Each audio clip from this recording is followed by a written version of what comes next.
Bom, nossa convidada de hoje é uma das grandes atrizes do país, admirada por seus pares, Nívia Maria. Você já passou por uma depressão e hoje a gente vê muitos jovens também passando por isso. Você pensa, mas por quê, né? Ainda está começando a vida, não tem responsabilidades. Então eu queria que você falasse da sua experiência e o que você diria para essas pessoas que passam por isso. Olha, eu não acho estranho não que o jovem esteja passando nesses anos que a gente está vivendo, nesse começo de ano aqui, inclusive aparecendo mais pessoas ainda com esses sintomas de depressão, porque a gente está vivendo momentos muito difíceis para o ser humano, nas suas relações, na sua vida prática, nos seus empregos, pela falta de estudo, pela falta de estrutura familiar, pela falta de papos, de conversas, pela falta de alguém oferecer o braço, da pessoa ter amigos que ouçam você. Eu acho que uma das coisas mais importantes, mais do que você falar, é você ouvir. E as pessoas não estão se ouvindo umas às outras. Então, com isso, você não se sente ajudado. E um jovem, mais do que nunca, mesmo que ele se esconda ou que ele fique quieto no seu cantinho, eu sei disso porque eu tenho netos e a gente, com a experiência, observa o comportamento deles, o fato de estarem mais... Pode ter certeza que algum incômodo eles têm. Procura descobrir. Então, o que a gente precisa, sim, é que quem tiver condições, esse é um outro problema, porque só quem tem condições e quem tem essa informação ajuda ao jovem para fazer uma terapia, para ser ajudado, para sair do poço. E a gente precisa também de uma estrutura de governo que ofereça, né, nos seus planos de saúde, na saúde, essa parte de apoio e de atendimento às pessoas com problemas psicológicos, psiquiátricos, porque o problema psicológico, pelo que eu estou vendo, ele está se desenvolvendo por problemas psiquiátricos, porque do problema da tristeza, da melancolia, da falta de visão no futuro, de possibilidades, você vai começando a ficar agressivo, a tentar as coisas com mais força e aí começa a ficar agressivo, e daí pode passar a ter problemas psiquiátricos de violência, de agredir o outro. Então, não acho que é uma surpresa, não.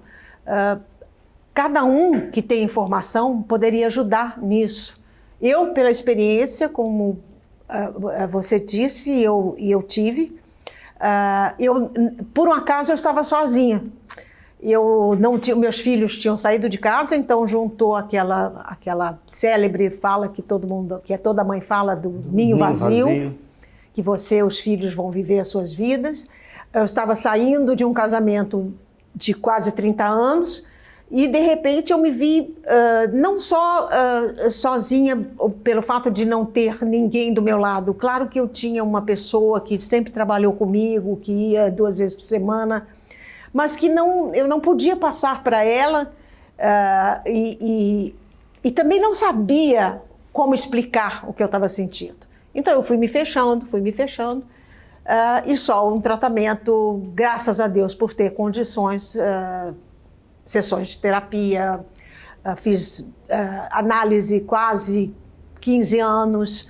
Agora, para você ver, aí eu volto ao problema. Você precisa ter condições para pagar um profissional ou nossa estrutura de saúde oferecer isso.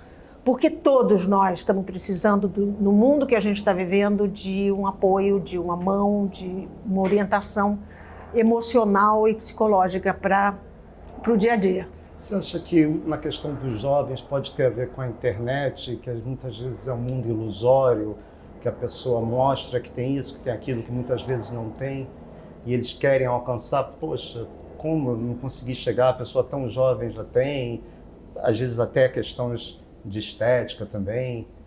Tudo isso que você está falando, é exatamente isso. Não que na minha época não existisse. Eu também tive uma fase que eu adorava falar sozinha, adorava ficar no meu quarto, em cima da minha cama, fantasiar que eu estava num barco viajando e que não tinha ninguém, que eu não sabia para onde estava indo. Claro que esse comportamento, vamos dizer assim, fantasioso que eu tinha como pré-adolescente, graças a Deus não se tornou uma coisa, um sintoma de depressão e de tristeza.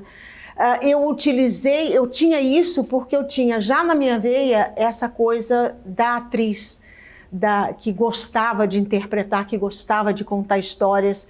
Quer dizer, esse foi o meu canal de saída, né? de salvação, de vamos embora. Mas outras pessoas, outras crianças não têm.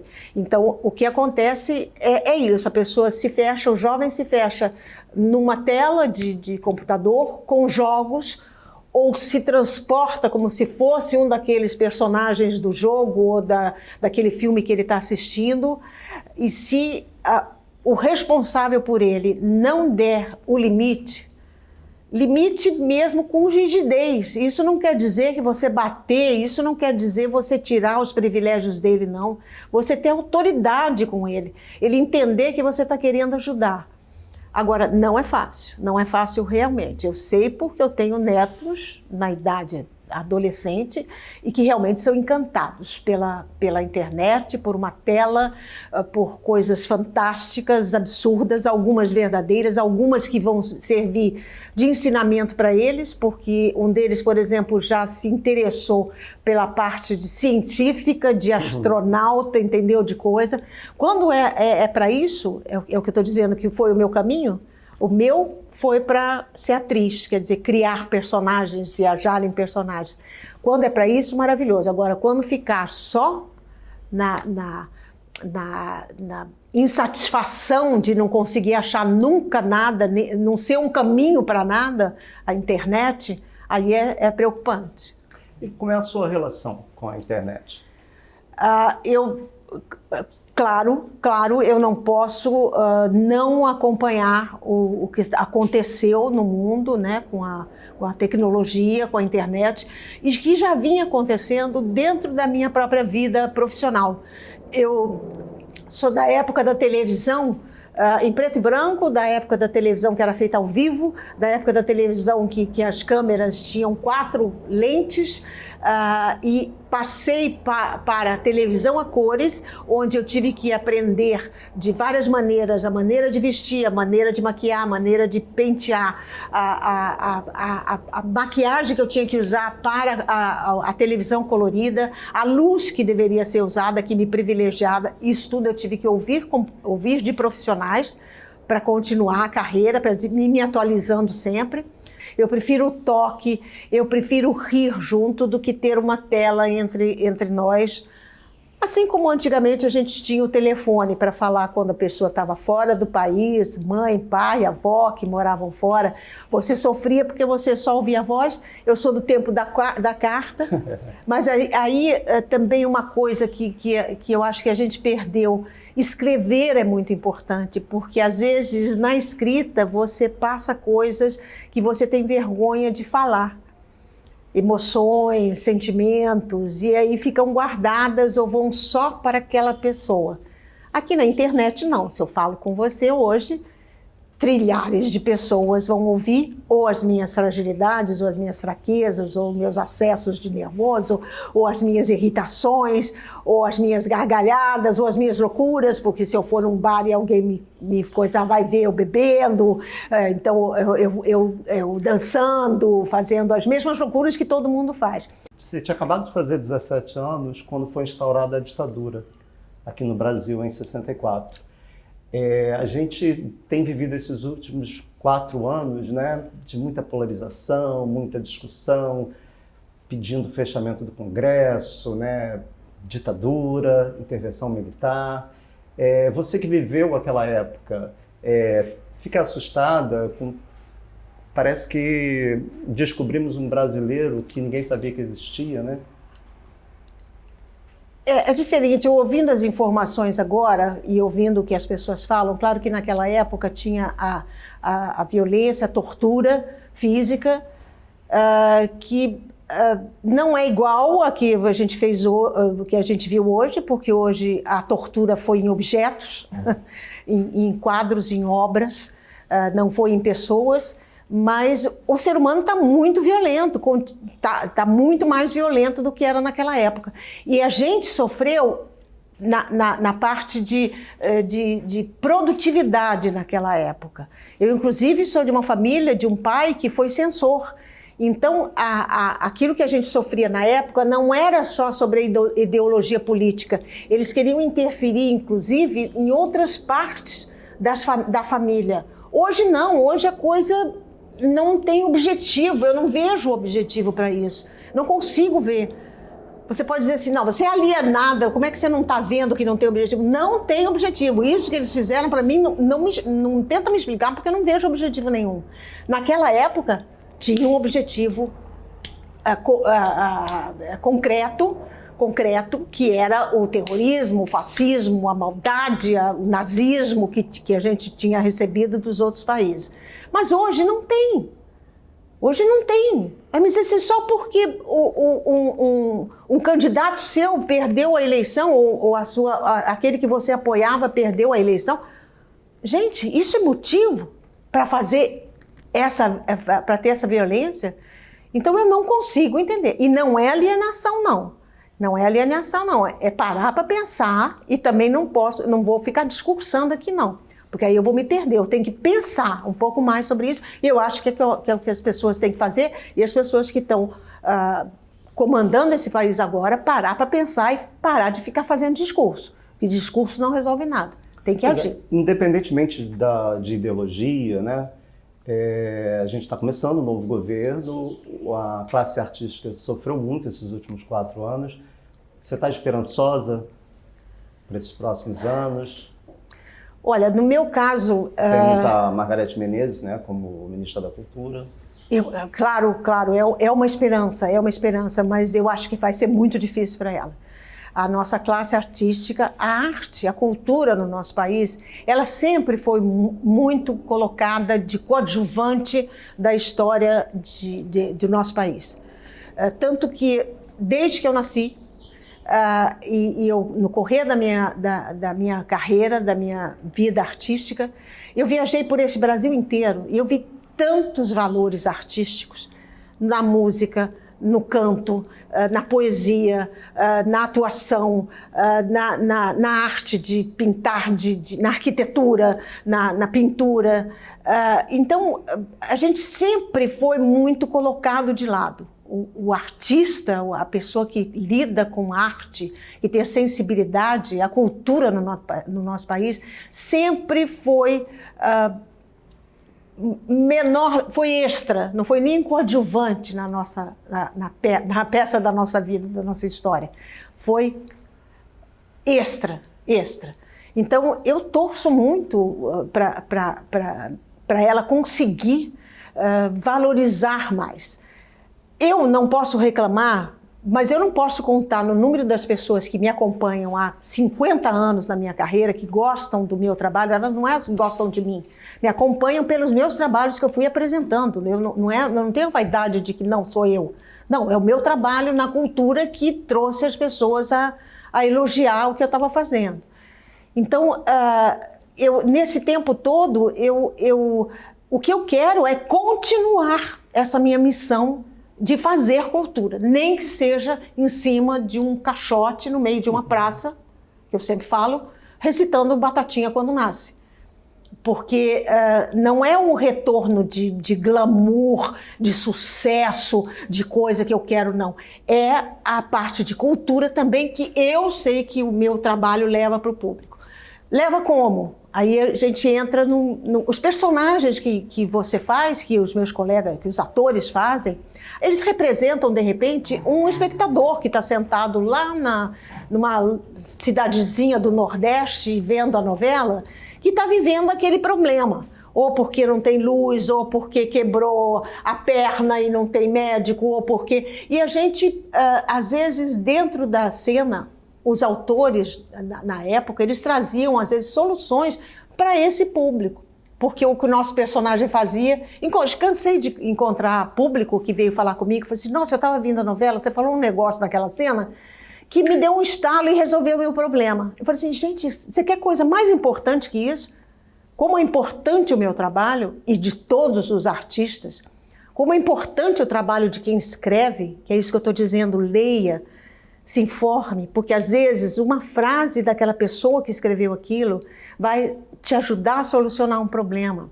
Você, no momento, você está no teatro, você está encenando um clássico, né? Graças a Ensina-me Deus. a Viver, que também deve estar levando alguma mensagem boa para quem assiste, né? A troca da relação humana de uma mulher de 80 anos com um rapaz, que foi encenada, né, pela Henriette Morinot, francesa, radicada no Brasil, lá atrás. Me fala do prazer de fazer esse espetáculo.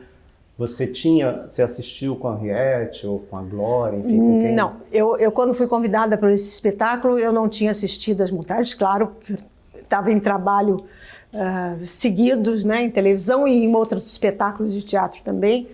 Então, para mim eu conheci o filme, que é bem diferente, quer dizer, não é bem diferente, há algumas coisas diferentes do filme, que é um clássico americano, né? O Ensina-me a Viver. E quando caiu nas minhas mãos, eu digo, gente, isso aqui eu ganhei na loteria do teatro. Porque essa personagem, a Maud, do Ensina-me a Viver, ela traz uma atualização de tanta coisa na nossa sociedade do comportamento humano. Começa com ela dizendo que vai a enterros, quer dizer, uma mulher nessa faixa etária, que o que ela faz quando ela não tem o que fazer? Ela vai a enterros. Aí você imediatamente fala assim, gente, uma mulher que vai a enterros deve ser deprimida, né? Deve ser triste. Não, ela vai porque ela diz que são os lugares mais calmos que existem e os lugares onde você aprende onde a vida começa e onde a vida termina. Porque você, quando nasce, você já tá começando a morrer. E quando ela vai lá, ela sem conhecer quem está morto, ela filosofa sobre a faixa etária da pessoa que morreu. Sempre com um lado de humor. Então ela diz, 75 anos é uma idade boa, né? Porque 80 já tá, né? 85 é demais. Então ela já começa com um comportamento dentro de uma cerimônia religiosa que realmente bate de frente com um padre, e ela é muito ousada com o padre, porque também a primeira coisa que ela diz assim, seu padre, sabe o que o senhor precisa fazer? Trocar esses santinhos que o senhor tem aqui, porque estão todos tristinhos. E que eu saiba, a vida de santo deveria ser feliz, né? Eles deveriam ter um sorriso. Veja só o que um ser humano, uma mulher de quase 80 anos, como ela vê a morte. Com essa leveza, com esse humor. Então ela já me encantou. Fora isso, ela adora a natureza, ela sobe em árvores ainda, ela anda de balanço, ela caminha, ela mora num lugar que tem obras de arte, de espetáculos de teatro e de museus, que ela guarda, seria uma espécie de... Você vê, ela recolhe para a vida dela e ela vive entre essas obras de arte como se elas tivessem sido feitas ontem. Como se elas fossem de graça, não valessem nada. Porque ela diz, se a gente não tem nada, a gente não precisa de nada, a gente tem que cuidar das coisas. Porque, na verdade, ninguém é dono de nada. E é verdade. A gente não é dono de nada. Então a personagem começou a me encantar porque eu me vi muito nela no sentido de não ser uma pessoa vamos dizer assim, que gosta de... Você leva a vida com uma leveza? Além da leveza, o valor que eu dou para as coisas é os valores verdadeiros, não das coisas materiais. não das coisas materiais, porque as materiais é o que a gente estava conversando, você tem que trocar em algum momento, porque as coisas materiais duram menos do que a gente, às vezes você tem que trocar de novo. Então, vamos valorizar amigos. E aí ela conhece esse jovem que também vai a enterros. Aí veja a coisa, um jovem de 18 anos com uma mulher de quase 80 num enterro, os dois com a mesma finalidade vão ao enterro para quê? Aí tem o destino trabalhando, eles se encontram e se tornam grandes amigos, e aí ela fica sabendo da vida dele, da história dele, do lado depressivo dele, ele tenta... e ele conhece esse lado rico de uma mulher que viveu muito. E esse encanto, né, passa a começar um encanto, e eu virei e falei assim, gente, eu tenho certeza que na plateia sempre vai ter alguém, um jovem que vai se identificar com o jovem e uma pessoa de mais idade que vai se identificar com a moça. Os personagens, eles se apaixonam nesse encantamento. Eles se apaixonam. Ele, na verdade, resolve casar com ela. Ele enfrenta a mãe e diz, eu vou casar com ela. E a mãe diz, você vai casar com uma velha caquética? O padre vira e diz assim, aquela mulher que deve ter bolor, porque ela é muito velha, vive nas coisas. Então as pessoas todas criticam e ele disse, eu vou viver com ela. Ele era feliz. Não era a pessoa dela, é o que ela fez com ele, se sentir forte, se sentir vivo, se sentir inteligente, reconhecer o ser humano que ele era maravilhoso. Vamos falar do papel da mulher na sociedade. Você passou por 3 casamentos, os 3 homens mais velhos. Mas muitas, assim, que a gente conhece, se envolveram com homens mais novos e sofreram críticas. Sempre o homem pode, a mulher não, né? O homem pode se envolver com uma menininha, 40 anos mais nova, né? E se for o contrário, não pode. Fora todas as questões machistas, né, que você com certeza enfrentou nos anos 60, 70.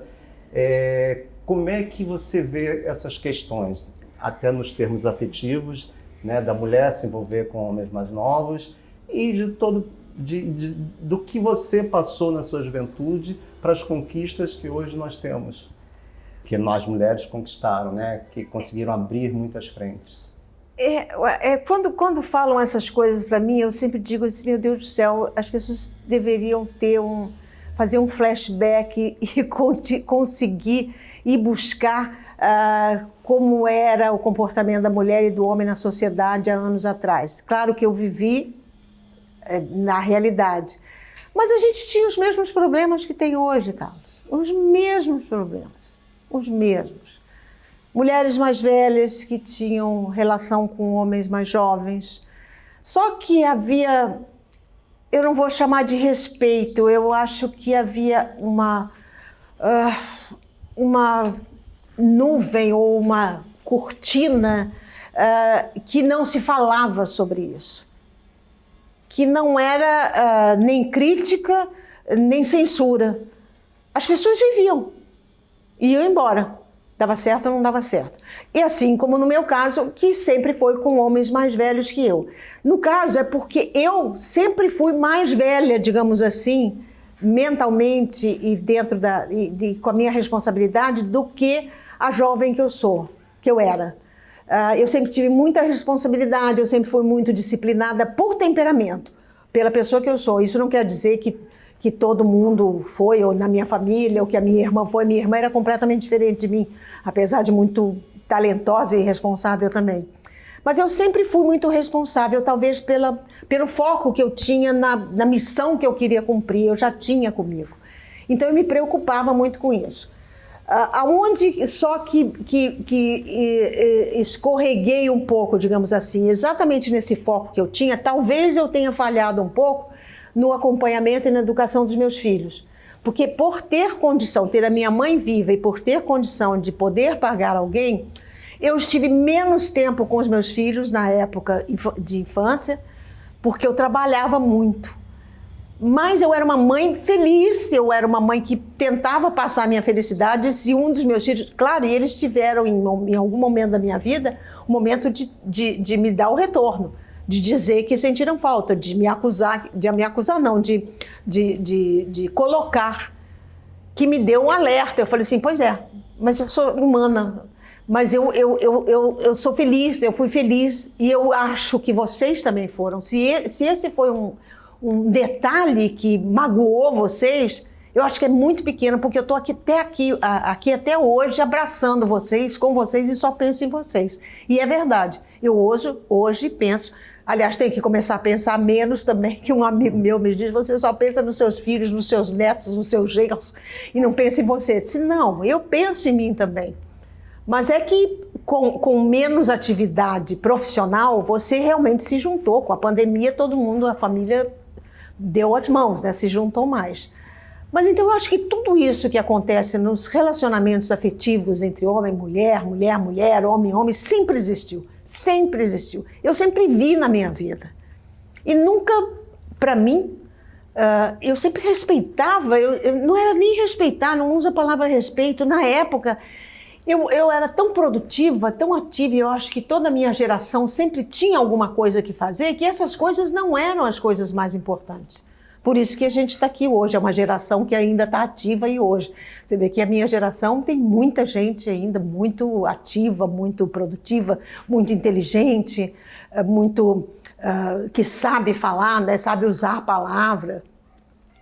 Eu não sei usar muito bem a palavra, não. Eu sou verborrágica, porque eu sou levada muito pela emoção e pelo sentimento e pelo prazer de falar. Eu posso até estar falando bobagem, mas a minha intenção é de abraçar todo mundo, de passar amor, de dizer, olha, estou aqui, sabe? As pessoas não veem mais a mim porque tem uma certa... acham que sabe, que eu estou num pedestal, que eu estou... Não é isso, é que eu não sei, eu não glamorizo a minha vida, não glamorizo a minha vida, mesmo que eu vire rainha de algum lugar, sei lá, eu nunca glamorizei a minha vida. Eu me acho igual a qualquer pessoa. Agora, a mulher hoje em dia, ela tem muita voz, ela denuncia os assédios sexuais, assédio moral, uma série de coisas.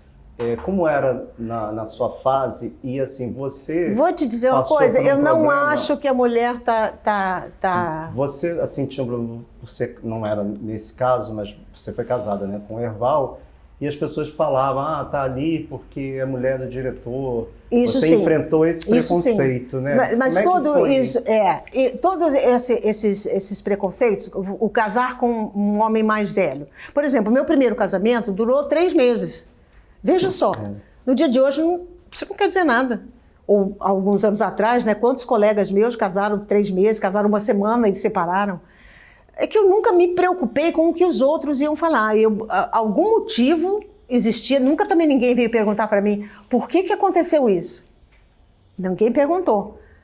Aconteceu, não deu certo. A gente era jovem, a gente embarcou num casamento clássico da sociedade da época, vestida de noiva, virgem, aquelas coisas todas. Eu fiz tudo isso e mesmo assim, 3 meses depois, eu desmanchei, o nosso casamento desmanchou.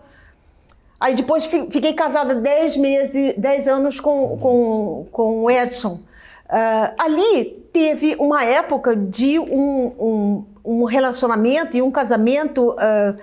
eu não posso falar a palavra abusiva por temperamento, porque como eu sou muito calma e eu sou muito tranquila, ele tinha um temperamento mais forte, então hoje é considerado abusivo, as coisas que falava e na maneira que ele agia. No caso do Herval, o fato dele ter um cargo de poder, as pessoas achavam que eu fiquei com ele tantos anos por causa disso, tanto que no meio do casamento eu tive que cortar esse problema e não trabalhar com ele para mostrar que se eu não dependo só, não vou trabalhar só porque eu sou mulher de diretor. Eu tenho a minha história e a minha... Então, eu acho que a mulher, na verdade, ela continua a mesma. Desculpe eu dizer isso, eu não acredito. A mulher continua não contando as agressividades que ela sofre, as coisas que ela sofre. Só falam para sair na internet, nos podcasts e nas coisas. Mas na vida pessoal, ninguém toma uma atitude radical quieta, indo na justiça sem precisar contar para ninguém, resolvendo o problema com o juiz, resolvendo o problema. Não, as pessoas gostam de fazer escândalo. Você protagonizou muitas novelas nos anos 70, no Horário das 6, como a Moreninha. Tantas outras atrizes também. E hoje em dia se fala muito do etarismo, né? Da dificuldade de personagem para pessoas mais velhas. Você já se sentiu afetada por isso? Não, como você falou que você não se coloca num pedestal, né? Mas você é um grande nome da televisão, você está na história. E você sente essa dificuldade de personagem? Eu acho que, como a gente já conversou e conversa com as pessoas, eu acho que os autores, as pessoas que são criadoras de roteiros e escrevem para teatro não, para cinema, para televisão, para streaming, para tudo, é que eles não estão colocando os temas abrangendo toda a sociedade e as faixas etárias. Eles focam no jovem, né, no comportamento jovem, nas brigas de família até uma determinada idade, e o comportamento da parte mais velha dentro da sociedade, ela passa desapercebida. E às vezes é um avô de uma família que resolve uma coisa, entendeu? Que é importante, que vira protagonista daquela história do jovem com o pai, com a mãe, ou é um diretor, um dono de uma grande fábrica que resolve o problema que já tem 60, 70 anos. Então não tem essas histórias, ela fica fechada no núcleo das pessoas esteticamente mais jovens. Porque a pessoa, eu não sei te dizer, eu critico mais, sim, os autores e as pessoas que roteirizam, não oferecerem personagens de mais idade, com experiência, para resolver tramas da história, da novela, da série ou de alguma coisa. Então, isso acontece mesmo, mas o que eu posso fazer? Há 25 anos eu fiz uma entrevista com você, quando você ia completar 50 anos de idade. Você fazia sucesso na televisão com A Justiceira e todo mundo comentava a beleza da Nívia Maria aos 50. Você já falou aqui várias vezes, né, que você está com 75, vai fazer 76 logo. Você não aparenta a idade. Você acha que essa leveza que você levou à vida foi bom para a aparência, para você chegar bem na mente também, produtiva, ativa? Olha, é um segredo que as pessoas deveriam seguir? Eu acho que é isso, sim. É a leveza com que eu levo a minha vida. Eu não sei se isso é vamos dizer assim, uma fórmula. Não é uma fórmula, porque eu não saberia dizer, é um jeito que eu sou, mas me ajudou muito, sim. Aprender a desviar das pedrinhas da minha vida sem fazer escândalo, sem jogar nos outros ou sem chutar, sabe? Eu desviava. Pedrinha, nossa, todo mundo tem, eu tive muitas pedrinhas, mas eu aprendi, sim. Eu acho que é isso, sim. É levar com mais leveza, levar com mais foco. Então, se esse é o segredo. Agora, tem uma coisa chamada genética, que isso as pessoas, a ciência pode explicar, que é muito forte também. Existem outras pessoas aí que você vê a genética familiar, que elas também têm a minha idade, estão tão bem, que vêm desde bisavó, avó, você vê de fotos, filhos, netos. Se você vê meus netos, meu filho de 55 anos, parece um rapaz de 30. Então, tem a genética também e essa leveza. Lidando bem também com esse passar dos anos. Com certeza, e deixando de lado, é isso que eu estou dizendo, as pedrinhas a gente vai deixando de lado. Para que eu vou acumular pedrinhas? Só se fosse diamante, né? Uma coisa assim que valesse a pena. Eu não guardo rancor de nada nem de ninguém. Também não posso dizer que sofri maldades dramáticas. Me perdoe, não sofri não, eu sou até abençoada. Mas não guardo mágoa de ninguém que fez eu sabendo ou que fez sem eu saber, não guardo porque tudo passa. A vida realmente é o hoje, é o agora, e as soluções têm que ser as de agora, porque os problemas são os de agora. Como é que eu vou tentar resolver um problema de 10 anos atrás, hoje? Eu não tenho mais argumento, não tenho mais nada, nem lembro. Então, é viver o agora com a maior leveza possível, com a maior fé. A gente, quando usa a palavra fé, as pessoas logo ligam à religião. Não é religião, não. É fé mesmo de uma coisa superior e mais forte que a gente. Eu tenho 2 filmes. Eu tenho um filme que eu fiz há 3 anos atrás, que se chama Capitão Astúcia, que ganhou vários prêmios no Norte e Nordeste, que é uma comédia que eu fiz em Brasília, que só foi lançado agora depois da coisa, está no Brasil inteiro.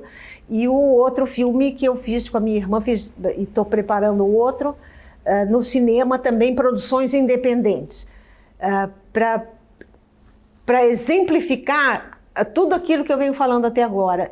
O meu trabalho, a produção independente, significa que você não está ganhando dinheiro, você está colaborando com uma produção, com o seu trabalho.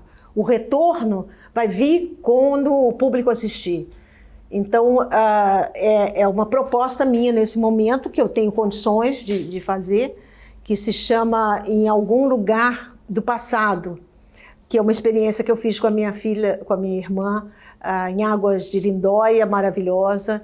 Então, você vê que eu sou uma pessoa privilegiada, não posso negar, por isso talvez esse agradecimento, essa leveza com que eu levo a vida. Sempre vem um convite para uma coisa nova, então eu não me repito, e talvez por não me repetir como profissional e como atriz, que eu continuo a conquistar público novo, diferente, que não conhece meu trabalho, que não está só na moreninha, naqueles trabalhos antigos que eu fiz.